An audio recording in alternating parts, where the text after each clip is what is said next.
দক্ষিণ কোরিয়ার আনিয়াং শহরে ১৯৮৬ সালে হোসাইন শি নামে এক কোরীয় নও-মুসলিম নিজের বাড়ির একটি কক্ষকে মসজিদে রূপান্তর করে নামাজ আদায় শুরু করেন।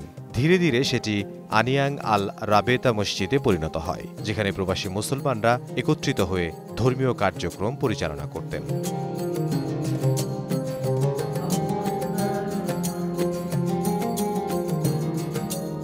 নও-মুসলিম হোসাইন শির মৃত্যুর পর মসজিদটির দায়িত্ব নেয় কোরিয়া মুসলিম কমিউনিটি। ২০২২ সালে মসজিদটি স্থানান্তরিত হয়ে নতুনভাবে নির্মিত হয় হোয়াসং এলাকায়, যা বর্তমানে পরিচিত বাইতুল ফালাহ মসজিদ অ্যান্ড ইসলামিক সেন্টার নামে।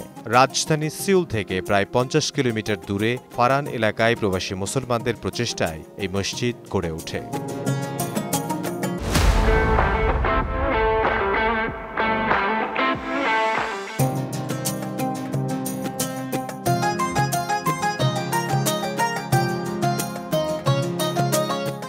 এই ৩ তলা বিশিষ্ট মসজিদটির নির্মাণে ব্যয় হয়েছে প্রায় ৪০ কোটি কোরিয়ান ইয়ন, যা বাংলাদেশি মুদ্রায় প্রায় ৩ কোটি টাকা।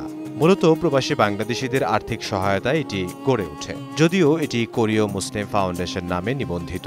এর পরিচালনার দায়িত্বে রয়েছে কোরিয়া মুসলিম কমিউনিটি।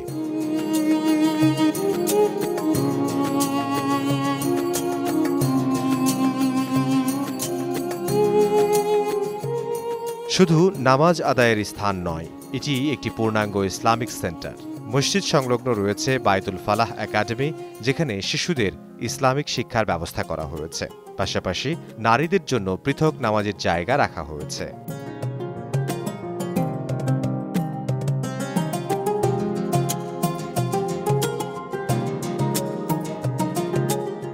মসজিদটির একটি বড় অংশ জুড়ে রয়েছে ৩,০০০-এর বেশি কোরআন, হাদিস সহ ইসলামিক বইয়ের সমাহার। এখানে কোরিয়ান ভাষাতেও ইসলাম সম্পর্কে বই রাখা হয়েছে, যাতে স্থানীয়রা ইসলামের বিষয়ে জানতে পারেন।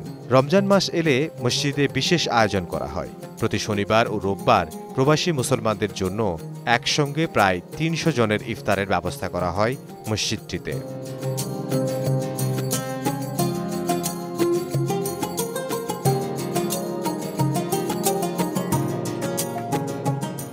কোরিয়া মুসলিম ফেডারেশনের তথ্য অনুযায়ী দক্ষিণ কোরিয়ায় স্থানীয় মুসলমানদের সংখ্যা প্রায় ৬৫,০০০, যা মোট জনসংখ্যার ০.৪%। এছাড়া অভিবাসী মুসলমানদের সংখ্যা ৩ লাখেরও বেশি। বর্তমানে দেশটিতে ২০০-র বেশি মসজিদ রয়েছে, যেখানে মুসলমানরা নির্ভয়ে ধর্মীয় কার্যক্রম পরিচালনা করতে পারেন।